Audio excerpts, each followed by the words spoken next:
नमस्कार मित्रों, स्वागत है आपका एक बार फिर आपके अपने YouTube चैनल अथर्व एकेडमी में। दोस्तों, ये हमारी आरआरबी ग्रुप डी 2025 के लिए सामान्य ज्ञान की पहली क्लास है, जिसमें आज हम देखेंगे जीके जीएस के कुछ काफी महत्वपूर्ण प्रश्नों को। तो वीडियो को पूरा जरूर देखिएगा, और अगर आपने अभी तक अथर्व एकेडमी चैनल को सब्सक्राइब नहीं किया है तो चैनल को सब्सक्राइब कीजिएगा। आइए देखते हैं आज का हमारा पहला प्रश्न।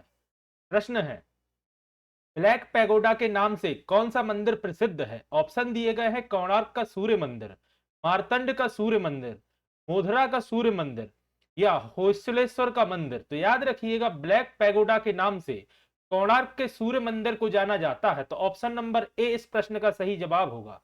अगर बात की जाए कोणार्क के सूर्य मंदिर की, तो याद रखिएगा यह भारत के उड़ीसा राज्य में स्थित है, जिसका निर्माण गंग वंश के राजा नरसिंह देव ने, नरसिंह देव प्रथम ने वर्ष 1250 ईस्वी में कराया था। इसके अलावा याद रखिएगा, प्रश्न पूछा जाता है कि कोणार्क के सूर्य मंदिर को यूनेस्को की विश्व धरोहर सूची में कब शामिल किया गया? तो याद रखिएगा, वर्ष 1984 1984 में कोणार्क के सूर्य मंदिर को यूनेस्को की विश्व धरोहर सूची में शामिल किया गया था। अगर बात की जाए ब्लैक पैगोडा की, तो ब्लैक पैगोडा का मतलब होता है एक काला शिवालय जो कि समुद्र के किनारे स्थित है, जिसका नाम ब्लैक पैगोडा यूरोपीय नाविकों ने रखा था। कोणार्क का सूर्य मंदिर जो कि समुद्र के किनारे स्थित है, और यूरोपीय जो नाविक पहले के समय समुद्र से यात्रा करते थे, तो वह इसे पहचान बिंदु के रूप में जानते थे कोणार्क के सूर्य मंदिर को, और उन्होंने ही इसका नाम ब्लैक पैगोडा रखा था। इसके अलावा अगर आपसे पूछा जाता है सप्त पैगोडा कहाँ स्थित है, तो याद रखिएगा सप्त पैगोडा महाबलीपुरम तमिलनाडु में स्थित है, तो इसे भी याद रखिएगा। अगला प्रश्न है, तिरुपति मंदिर किस राज्य में स्थित है? ऑप्शन है तमिलनाडु, आंध्र प्रदेश, महाराष्ट्र या कर्नाटक। तो याद रखिएगा, तिरुपति मंदिर या तिरुपति बालाजी का मंदिर आंध्र प्रदेश के तिरुपति जिले में तिरुमाला पर्वत पर स्थित है, तो इसे भी याद रखिएगा। अगला प्रश्न है, वात्सल्य मेला प्रतिवर्ष कहां आयोजित किया जाता है? ऑप्शन दिए गए हैं भोपाल, चंडीगढ़, बेंगलुरु या नई दिल्ली। तो याद रखिएगा, वात्सल्य मेले का आयोजन नई दिल्ली में किया जाता है। तो ऑप्शन नंबर ए इस प्रश्न का सही जवाब होगा। अगला प्रश्न है, भारतीय अर्थव्यवस्था कैसी है? ऑप्शन दिए गया है पूंजीवादी, साम्यवादी, स्वतंत्र अर्थव्यवस्था या मिश्रित अर्थव्यवस्था। तो याद रखिएगा, भारतीय अर्थव्यवस्था एक मिश्रित अर्थव्यवस्था है। तो ऑप्शन नंबर डी इसका सही जवाब होगा। मिश्रित अर्थव्यवस्था का मतलब होता है जिसमें सरकारी एवं निजी क्षेत्र का सह अस्तित्व हो, या अगर सरल भाषा में कहा जाए तो पूंजीवादी और समाजवादी अर्थव्यवस्था को मिलाकर जो आर्थिक प्रणाली बनाई जाती है उसे मिश्रित अर्थव्यवस्था कहा जाता है, जिसमें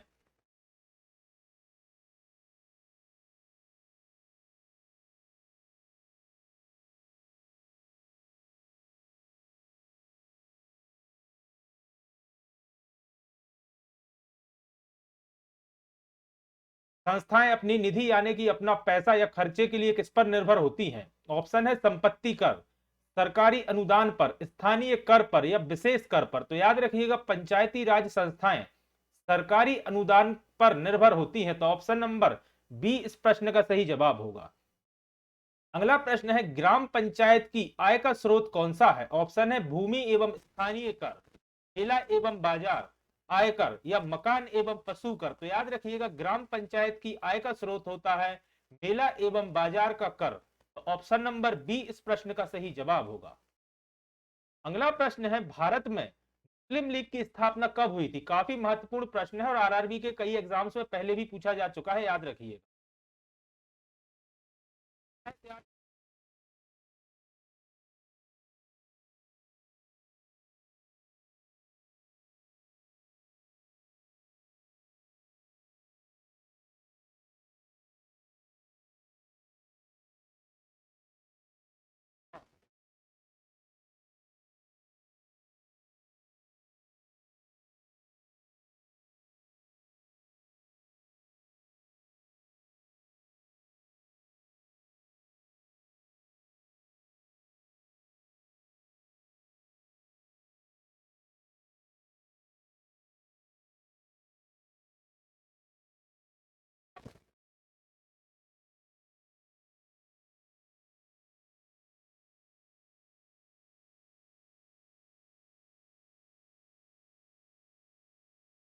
सबसे पहले तो याद रखिएगा, राष्ट्रीय मानव अधिकार आयोग को NHRC के नाम से जाना जाता है, नेशनल ह्यूमन राइट्स कमीशन, और इसके अध्यक्ष हाल ही में बने हैं बी राम सुब्रमण्यम।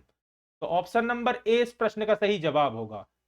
अब अगर बात की जाए NRHRC की या राष्ट्रीय मानव अधिकार आयोग की, तो इसकी स्थापना 12 अक्टूबर, डेट शायद याद रखिएगा, 12 अक्टूबर 1993 को की गई थी। और इसका अगर हेडक्वार्टर आपसे पूछा जाता है तो याद रखिएगा नई दिल्ली का हेडक्वार्टर है। 12 अक्टूबर 1993 बी रामा सुब्रमण्यम इसके नए अध्यक्ष बने हैं।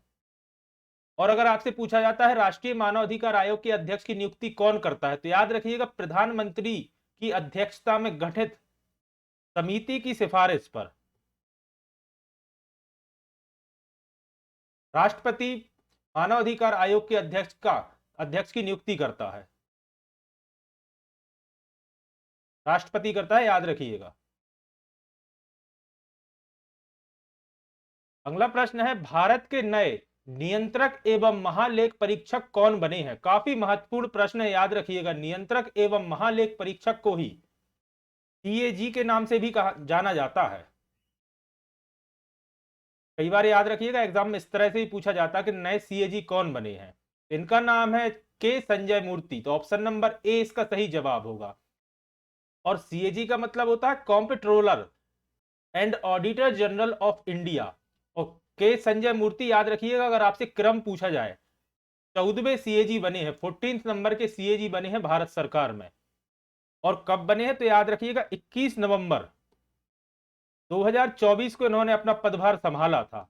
इसके अलावा अगर इनके बारे में पूछा जाता है कि के संजय मूर्ति कौन है, तो याद रखिएगा 1989 बैच के IAS हैं ये के संजय मूर्ति, जो कि देश के 14वें CAG बने हैं और 21 नवंबर 2024 को इन्होंने अपना पदभार संभाला है।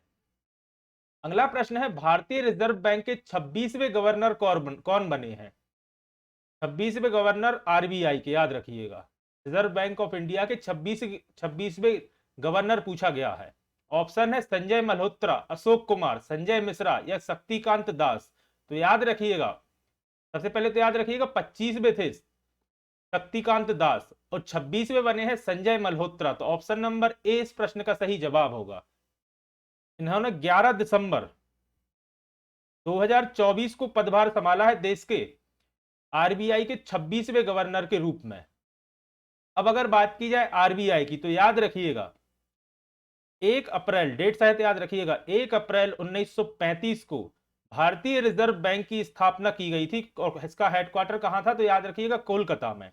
इसके बाद 1937 में इस हेडक्वार्टर को मुंबई शिफ्ट कर दिया गया था। इन पॉइंट्स को भी याद रखिएगा। इसके अलावा SBI का भी याद रखिएगा। अगर आपसे पूछा जाता है स्टेट बैंक ऑफ इंडिया की स्थापना कब की गई थी, तो 1 जुलाई 1955 को SBI की स्थापना की गई थी, स्टेट बैंक ऑफ इंडिया की। अगला प्रश्न है, दिसंबर 2024 में भारतीय स्टेट बैंक के प्रबंध निर्देशक के रूप में किसे नियुक्त किया गया है? ऑप्शन दिए गए हैं राम मोहन राव अमारा, नीरज मेहता, राजीव कुमार, HD कुमार स्वामी। तो याद रखिएगा दिसंबर 2024 में SBI के भारतीय स्टेट बैंक ऑफ इंडिया के प्रबंध निर्देशक के रूप में राम मोहन राव अमारा को नियुक्त किया गया है। तो ऑप्शन नंबर ए इस प्रश्न का सही जवाब होगा। और RBI वाले में एक चीज और याद रखिएगा, पहले गवर्नर से भी प्रश्न पूछा जाता है कि RBI के पहले गवर्नर कौन थे। यहां लिख देता हूं, RBI के first governor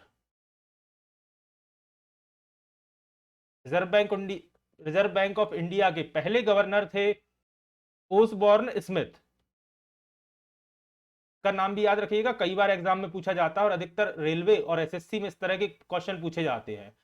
Osborne Smith RBI के पहले गवर्नर थे। वो वर्तमान के, अभी आपको बताया मैंने, संजय मल्होत्रा 26वें गवर्नर, शक्तिकांत दास 25वें, याद रखिएगा। अगला प्रश्न है, संघ सूची, राज्य सूची तथा समवर्ती सूची का विस्तृत उल्लेख संविधान की किस अनुसूची में किया गया है? ऑप्शन है छठी, सातवीं, आठवीं या नौवीं। तो याद रखिएगा भारतीय संविधान की 7वीं अनुसूची केंद्र एवं राज्य सरकारों के बीच, केंद्र एवं राज्य सरकारों के बीच शक्ति के बंटवारे के बारे में बताती है और इसे 3 सूचियों में बांटा गया है,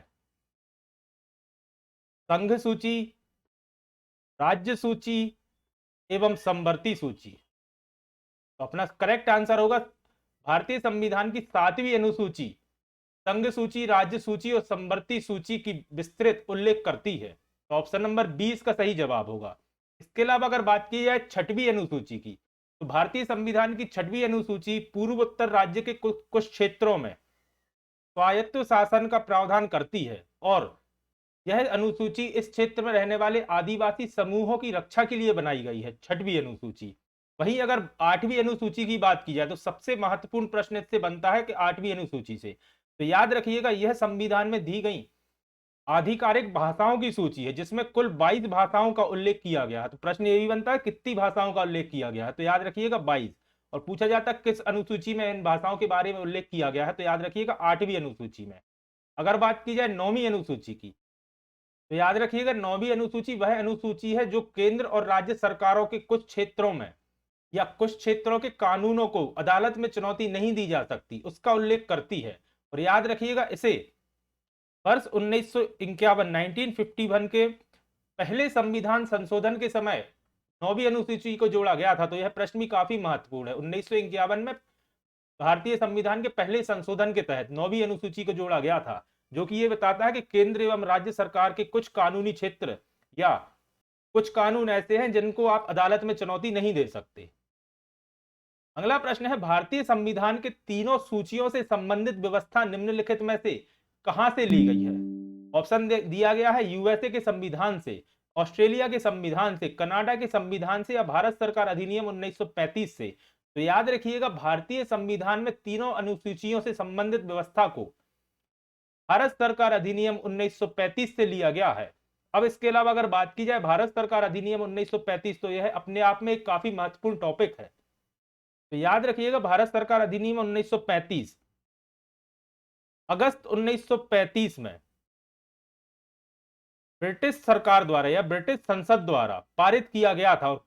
इसके अलावा याद रखिएगा 321 धाराओं एवं 10 अनुसूचियों के साथ इसे पारित किया गया था। तो यह भी पूछा जाता कितनी धाराएं थी और कितनी अनुसूचियां थी। तो अगस्त 1935 में ब्रिटिश संसद द्वारा भारत सरकार अधिनियम 1935 पारित किया गया था जिसमें कुल 321 धाराएं थी और 10 अनुसूचियां थी। तो इसे आप याद रखिएगा। अगला प्रश्न है चाणक्य का अन्य नाम क्या था। तो याद रखिएगा चाणक्य के अन्य नाम में विष्णुगुप्त था, इसके अलावा कौटिल्य भी चाणक्य का ही नाम था। तो चाणक्य चंद्रगुप्त मौर्य के सेनापति एवं राजगुरु थे। ऑप्शन नंबर 20 का सही जवाब होगा विष्णुगुप्त। इसके अलावा अगर आपको कौटिल्य भी आपको ऑप्शन अगर देखने को मिलता है तो कौटिल्य भी चाणक्य का नाम था, याद रखिएगा, जो कि चंद्रगुप्त मौर्य के सेनापति थे और राजगुरु थे। अगला प्रश्न है निम्नलिखित में से वह व्यक्ति कौन है जिसका नाम देवान प्रियदर्शी था। तो याद रखिएगा सम्राट अशोक का ही नाम देवान प्रियदर्शी था। तो ऑप्शन नंबर ए इसका सही जवाब होगा। इसके अलावा याद रखिएगा अशोक चंद्रगुप्त मौर्य के पुत्र बिंदुसार के पुत्र थे। चंद्रगुप्त मौर्य फिर बिंदुसार के पुत्र अशोक या सम्राट अशोक।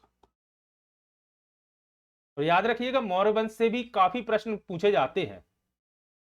तो आज की क्लास को मैं यही समाप्त करता हूं। आशा करता हूं आज की क्लास आपके लिए पसंद आई होगी। अगर आज की क्लास आपको पसंद आई है तो वीडियो को लाइक करें, कमेंट करें और अगर आपने अभी तक अथर्व एकेडमी चैनल को सब्सक्राइब नहीं किया है तो चैनल को सब्सक्राइब करें एवं ज्यादा से ज्यादा लोगों तक शेयर करें। जल्द ही फिर हाजिर होता हूं अपनी अगली वीडियो के साथ। धन्यवाद।